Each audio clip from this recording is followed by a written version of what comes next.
Influence, the global podcast that shines a spotlight on the influencer marketing industry.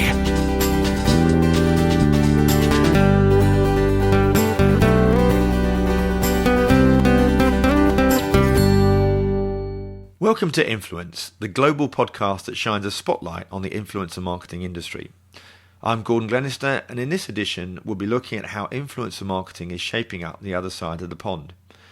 I'll be speaking to the CEOs of influencer platforms Silo and Tagger Media, both of which are BCMA members, and also top LinkedIn voice Goldie Chan.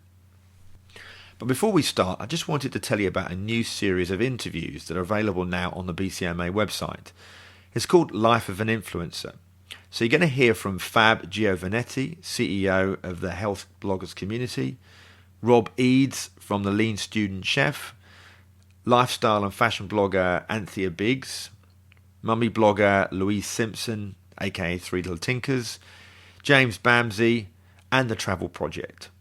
So do check them out on thebcma.info. So to start with, let's welcome my first guest all the way from Los Angeles, top LinkedIn voice Goldie Chan. I started by asking her how she got that accolade. I got it because of my video content. Now, video is very new on the LinkedIn platform. So it's only roughly about 2 years old. And I started creating video content in the LinkedIn video beta. And then I guess you could say I quickly rose in prominence in the video scene.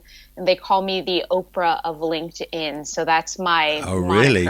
And so I got LinkedIn Top Voice because I speak often on branding and marketing and entrepreneurship. And so I was just on your side of the pond covering female entrepreneurship with London and Partners, who's a great organization. So when did you start with all this then? So I've been working in digital marketing for about a decade.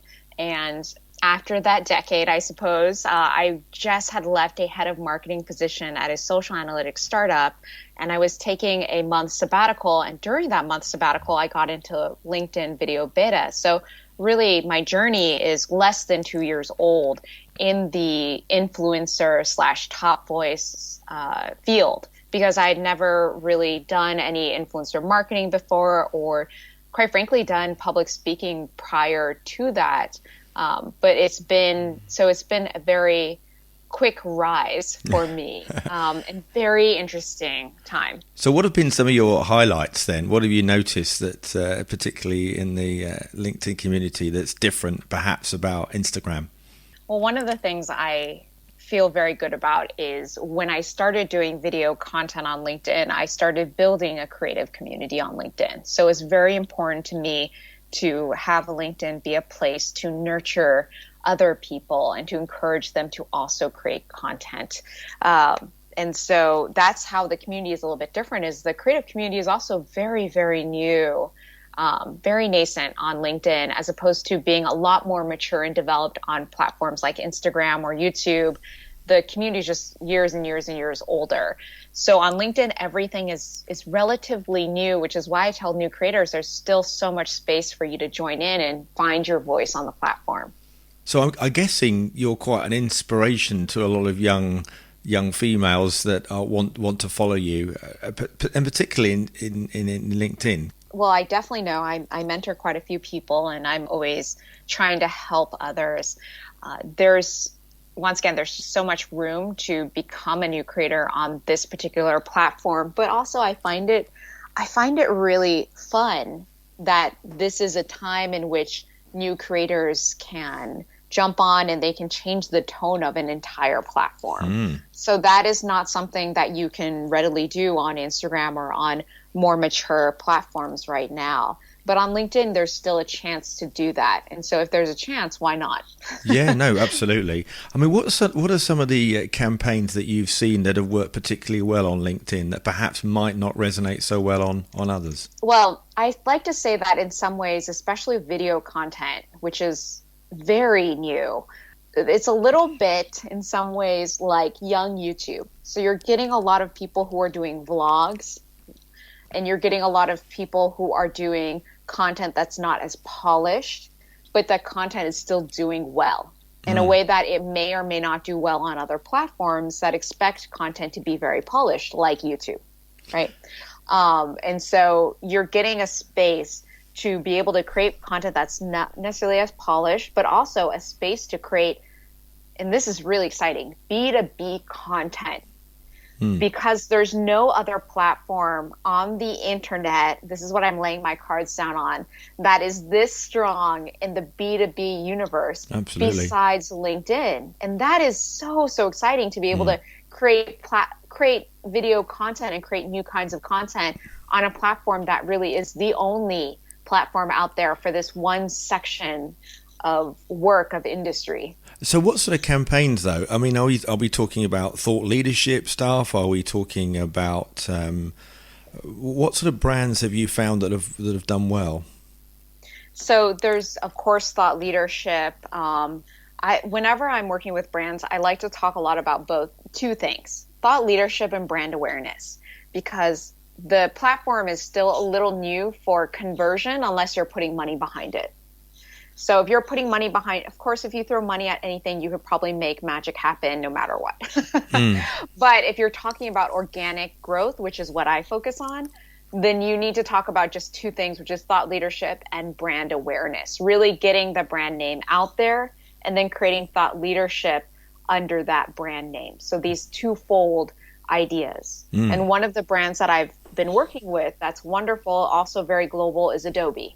Oh, right. Yeah. And they're really thinking about how they can be a thought leader. And they, of course, have so many products, but how they can be thought leaders in various products that they manage. And then also, how can they increase brand awareness of that product in that space? Other brands are trying to understand. I know that BuzzFeed spent quite a bit of effort trying to also get in the space in an interesting way. And then there's brands that you wouldn't think of, but have consistently actually done decently on LinkedIn. And one of them is Sephora, which is a makeup brand here in the States. Yeah. I'm not sure if Sephora has branches in the UK. I always forget. I think they might. But they are a makeup brand. So you assume this B2C consumer brand, why would they want a presence on LinkedIn? And would that come across well? And they do it in a way where they're not focused on the B2C product, right? They're not focused on selling the makeup, but they're focused on brand awareness, selling the story. For example, if I was attempting to target teenage girls, right, I wouldn't go onto LinkedIn and create content. I would go onto a platform like TikTok and use that to target that particular demographic because that's where they live. Now, if I'm targeting B2B marketers in the US, I would go onto LinkedIn because that is a platform on which that particular demographic very strongly lives on. So it's very important to understand who it is that you want to reach and for what reason. So of course, we can never forget that Facebook targeted ads are still the best and strongest ads out there. But if you're targeting B2B marketers, it's still better to spend quite a bit more money and do that on LinkedIn. Influence, the global podcast that shines a spotlight on the influencer marketing industry. One of the top influencer marketing platforms in the US is Tagger Media. I spoke on the line with the CEO, Dave Dickman, about his take on the industry. So Tagger is awesome, but I'm a little biased. We've been in the business about 4.5 years, and we're based here in Los Angeles. And we have offices in London and New York, our development team's in Poland. So we have a pretty good global footprint. We also have a reseller network that's really fantastic. That's based in Toronto and Singapore and Brazil. So we have this business, as you well know, is global by default. So we have a really interesting footprint. And Tagger is, simply put, we're a tool. We're a sophisticated but easy to use tool, a SaaS model. Yeah. Service as a software. So we don't do the managed service side of the house. We support agencies and brands and clients who are looking for a tool in the influencer marketing space. We've found as this business matures and more money flows into it from an ad perspective, a lot of agencies and brands are wanting a tool they can use in-house to compare influencer marketing to their other investment channels, to build up some in-house expertise. So we're seeing this trend of the managed service starting to wane a bit because, Really? people are starting to understand this space. There's look, there's still a need for it. I think in particular on the creative side, I think there's some influencer marketing agencies that do a really great job of ideas and creative and how to execute. But at the nuts and bolts level, if you're doing quite a bit of business in influencer marketing, I do think there's a trend of bringing the in-house to have a tool that can broker a lot of this for you. Yeah. Is there a danger though that there is almost just too much information, and some individuals need support and education about how best to dissect it, use it in the right manner? Because, as I say, there's sometimes just too much, isn't there?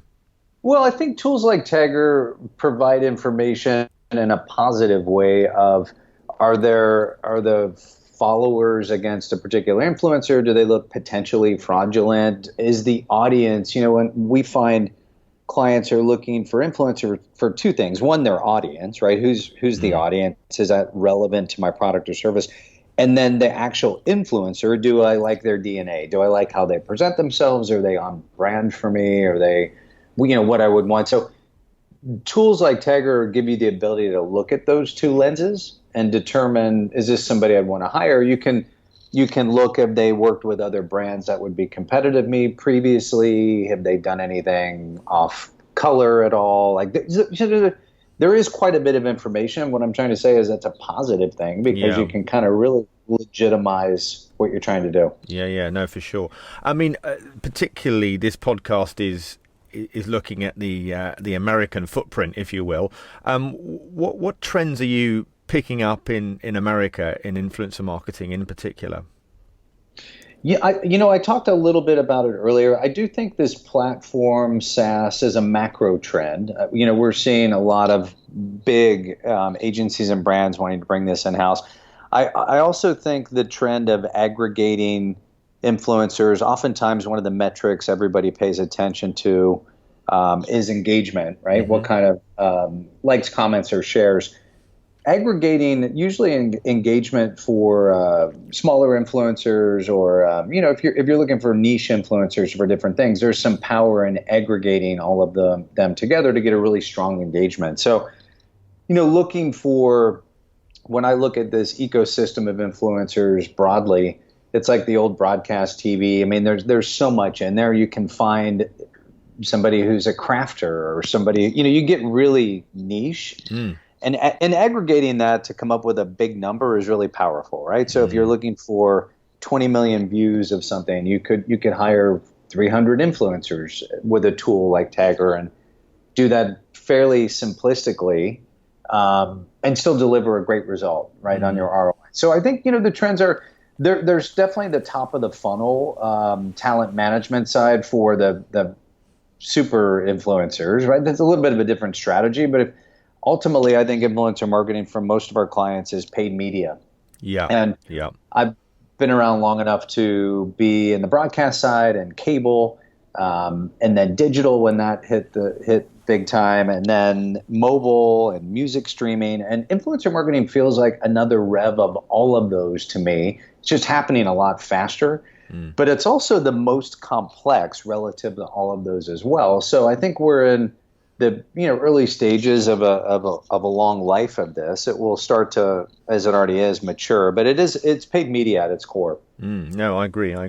And what particular sectors do you think are working well in influencer marketing? What industries? I mean, traditionally, fashion and beauty has been clearly one of the biggest that's out there, but what others do you think have lended themselves well? Yeah, I think on that fashion beauty, we're seeing success with what I would call these challenger brands. So smaller brands that are up and coming, either that are based in, more natural or, against some of the larger scale ones. So if you're a challenger brand in that space and you have limited budgets, oftentimes we see the bulk of the budget being spent in influencer marketing because that's where your audience is, right? And it kind of suits as well. Packaged goods is coming on strong. I think that's always been an interesting space. CPG as a category. I think one of the spaces that's been underserved, categories rather, that's been underserved is autos. We do some work in autos, but when you think about that high-end auto who can and dip into photography or other enthusiasts for autos. There's some really elegant executions. I do think it's a massive category, but I feel like they've been slightly underserved in the space. So I think that's one that has potential. And what about the sort of the B2B space? There's audiences for virtually anything now when you think about that, the digital sphere. And that certainly applies to B2B and opportunities for brands, and less on the consumer side, more B2B, because look, everybody's in the space in some capacity. I think it's early days on how to best leverage that on the B2B side, because you're right, it's a little bit of a different sensibility, where I was talking earlier about engagement being an interesting metric from a consumer perspective. That might not be the metric you look at for B2B, right? Because you're not going to organically get a lot of engagement, I would think, but maybe there's a few other metrics that are more important. So, it's such a big ecosystem, and it just continues to grow.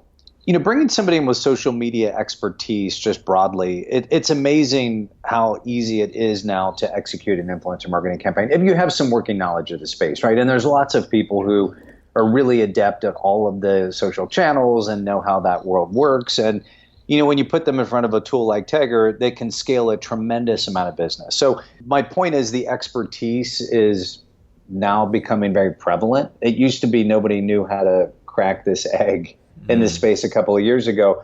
But flash forward to where we are today, I feel like there's a lot of people who have a strong working knowledge of this. So if I'm a brand or an agency, I could hire somebody who has social media expertise, give them the right tool, something like a Tagger, and they'll be able to really get quite a bit of business done. And to your point, they could lead with influencer from a creative perspective and execution on the ROI, instead of initially it's an afterthought. No, indeed. And what campaigns have you seen that have been really well executed in influencer marketing? What have I seen? There's a company here in Los Angeles called Stun Creative, and they've done some interesting work, and I could certainly follow it up with you with Beyond Meat. They've done some interesting work in general. Stun Creative, they've got some great digital talent over there who are driving that. There's a woman over there, Renee Sams, who I'd spent some time with at other companies, who's been in the space for a long time, and she's doing some really innovative things. So, yes, I think what I'm picking up is some of the smaller companies for a while. I mean, we have a brand over here called Not on the High Street. Is a great example of an organisation that's flourished. And it's given a lot of smaller businesses an opportunity to aggregate their message. And I'm thinking more and more of this plays itself quite well in influencer marketing. So I was interested to see if that played out in the States in the same way. You know what? It does. I don't think we're there yet, but I see this space evolving to some point. What you just touched on is whether you call it programmatic or a local business. So, for instance, there could be, we're based in Santa Monica, which is an area in Los Angeles, where there could be a local yoga studio here. They want to spend a modest amount of money to find local people who will talk about their studio. They could go on to a light gauge version of Tagger and do a natural language search. I'm trying to find whatever it is that is, and then I'm teed up a couple of influencers. I could say, yes, those sound great to me. Here's what I recommend they do. It would post it out for me like a paid media, and I could swipe a credit card and spend $5,000 US or 5,000 pounds on a campaign, and I'm done. It's like a 12-step process, right? So whether you call that programmatic or it's system dependent, I see this space very much getting there for that long tail business, for these smaller retails or local businesses, and that's really powerful execution. Yeah. And the space will get there. I think it's moving quickly, but I do think there's an opportunity to really activate at that level. Yeah.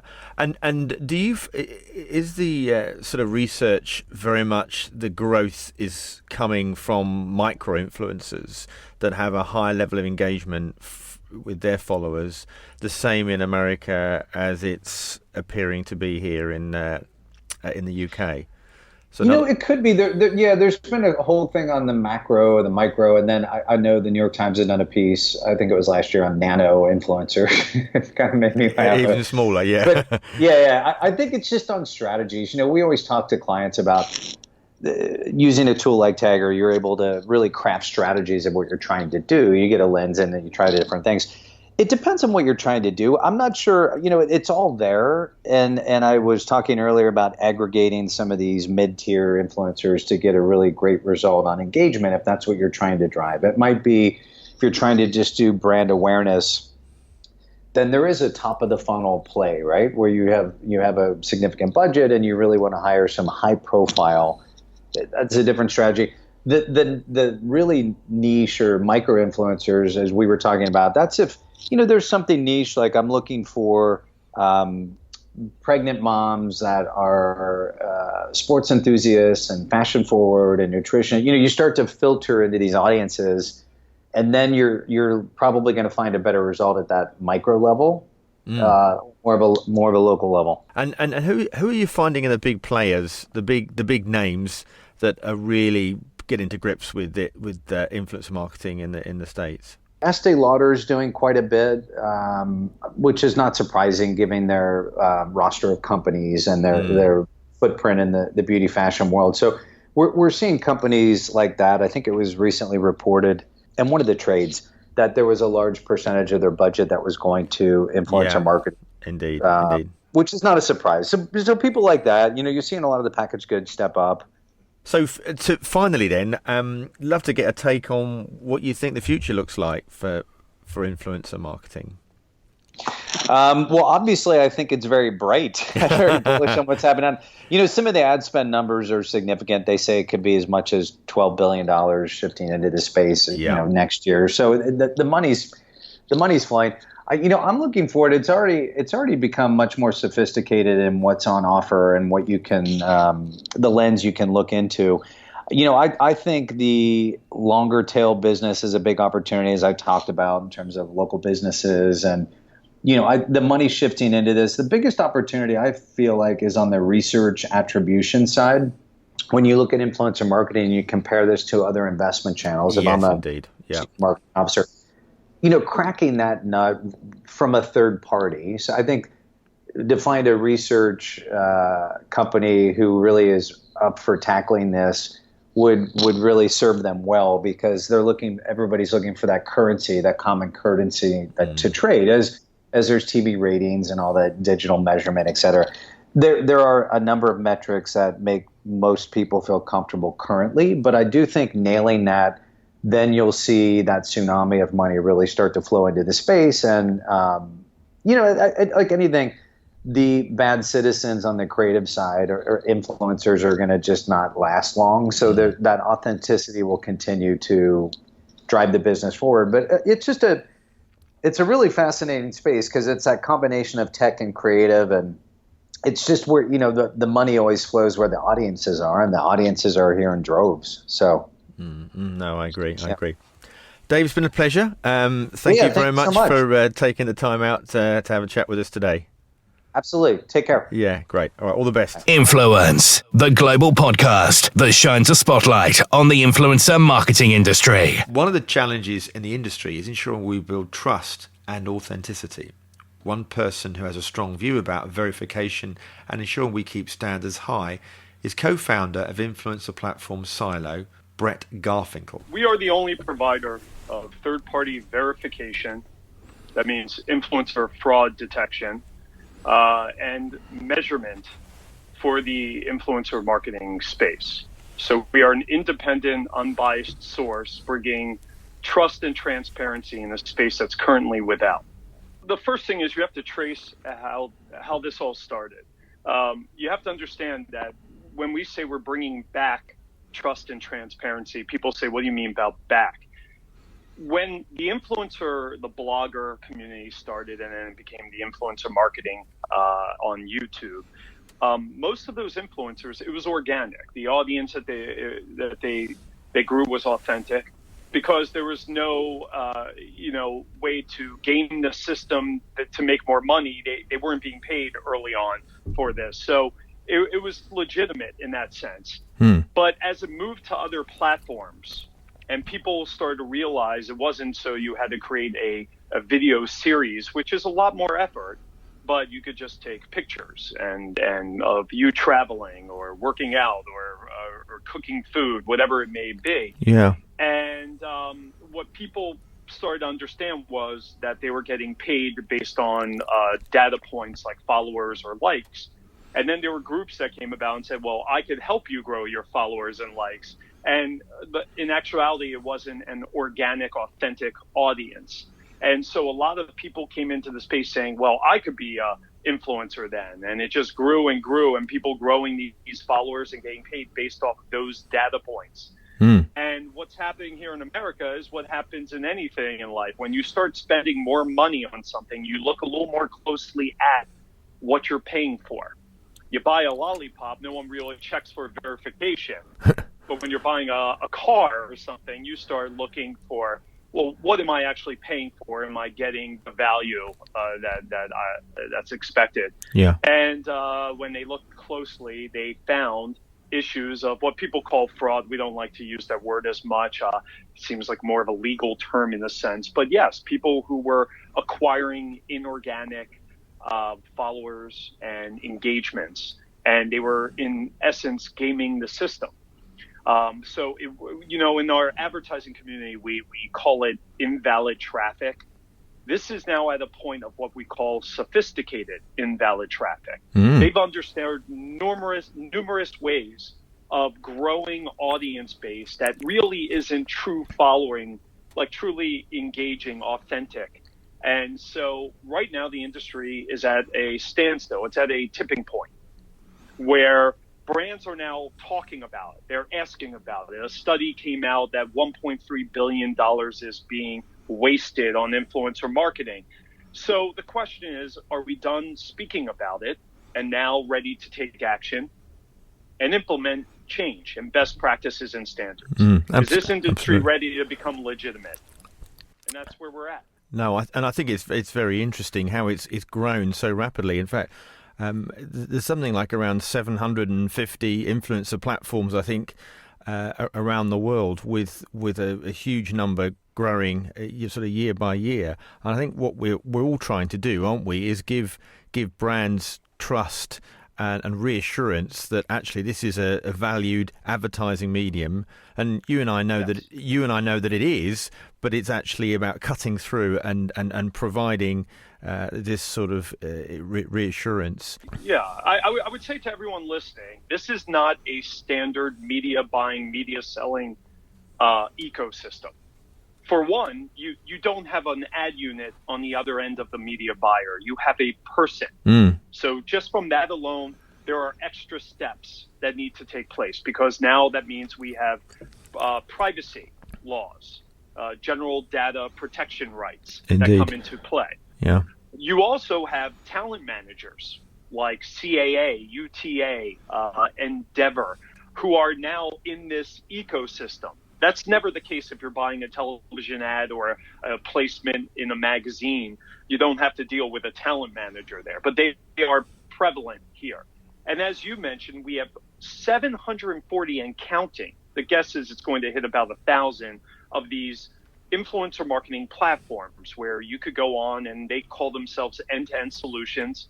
Some are exchanges, if you will, but and there's nothing against them because there is no third party currently other than ourselves, but that hasn't been mandated yet. So they are trying to provide the measurement and data as well. So they're taking on what becomes self-reporting. You can't go anywhere if everyone has their own different analytics. It's confusing. We need to simplify first and foremost. The first thing you have to ask yourself is, how is this data being collected? Are they scraping the data? That's a violation of the terms of service of, say, Instagram, Facebook, and violating against privacy acts. They're liable for lawsuits. I'm amazed that there hasn't been more class action lawsuits of people representing creators whose content is being taken and sold, to brands, and even to those brands who are who are working with companies that are doing this. But it was a practice that was established when it was almost a gray area, so people kind of like turned the other way. But we can't do that anymore. Outside of that, the first step that has to take place is very simple. We need to start weeding out the bad actors from the good actors. For sure. Okay. So we need, similar to what a good housekeeping seal of approval. Think of any legitimate industry. Finance, people who are brokers, broker-dealer's license, they're required to have. Take a Series 7 here in the States. Driving, you have your kids. Yeah. You have someone who's going to drive your children. One person has a driver's license. The other person does not. Who are you going to trust more? Anything in life. We need to create that form of best practice and regulation where we immediately have to have people who have that good housekeeping seal of approval first and foremost. That's number one. And we are coming out next week with Silo Certified. The press release is going out. It's something we've been building for about a year and a half, working with some of the largest talent management companies and brands and ad agencies who have vetted us thoroughly for this. But is that step? It should be necessary and mandated, but that's an example of that. Now, once we've gone past that, going to answer your question, the data.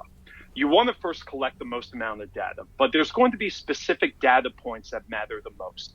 Out with followers, out with engagement rate, that's prehistoric. It's too many holes. It's like Swiss cheese.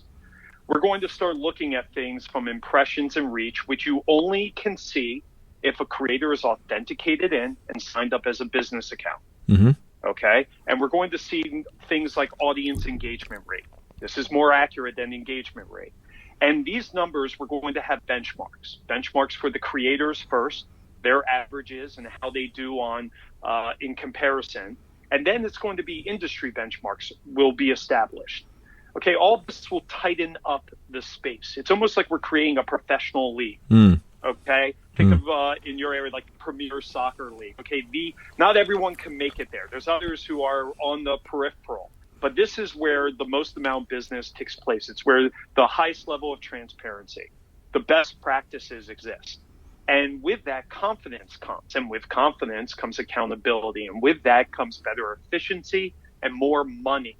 So everyone in the space who makes it in this division, if you will, they're going to better off. The creators will, the vendors will, who are there, who are doing things right, and the brands will put more money into it. But the only way we get that is to first simplify.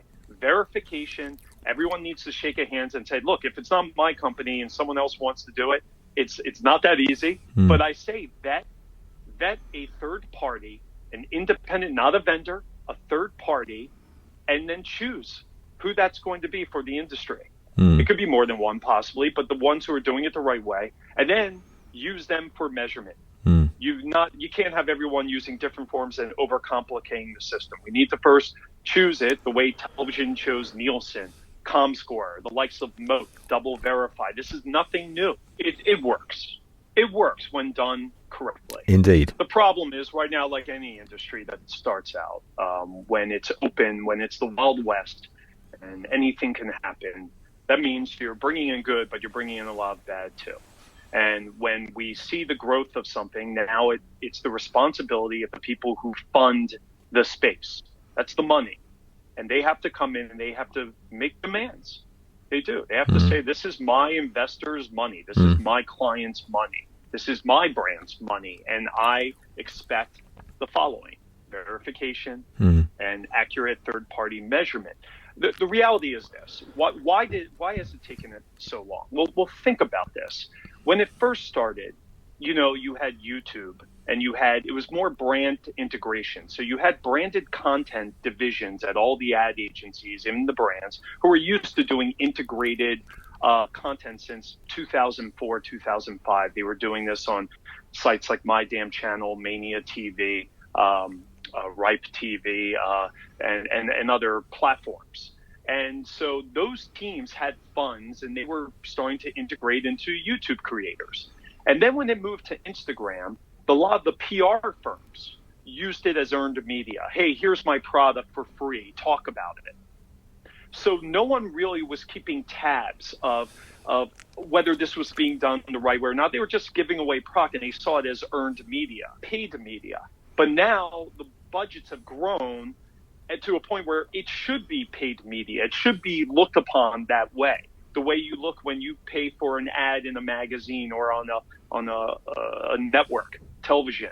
You know, if you're paying someone for that inventory, you have a process. You demand verification, brand safety, and accurate measurement from an independent, unbiased source. So I think what's happening is people are obviously focusing on the bad.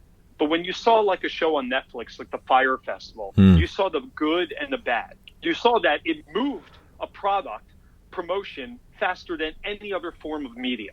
Clearly, it blew it out the water. But at the same time, there was certain misleading, certain regulation that needs to take place. So we need to clear it up. Let the best, the ones who truly have influence, I don't care if they have 20,000 followers, it doesn't matter. People who actually have organic, authentic audience following, let them clear the way from those who are not doing it the right way and create this environment and this ecosystem where the ones who truly have influence on different subject matters exist and everything is being done the proper way. Okay, it's just taking a little bit longer. But right now, look, for all those people who work with brands, it's their responsibility now. The creators will not do it. Influence, the global podcast that shines a spotlight on the influencer marketing industry. And that's it for this American-themed episode of Influence. I hope you've enjoyed it, and as ever, we would welcome your feedback. Don't forget to keep an eye on the BCMA website for all the latest influencer marketing news. And until next time from me, Gordon Glenister, thanks for listening and goodbye.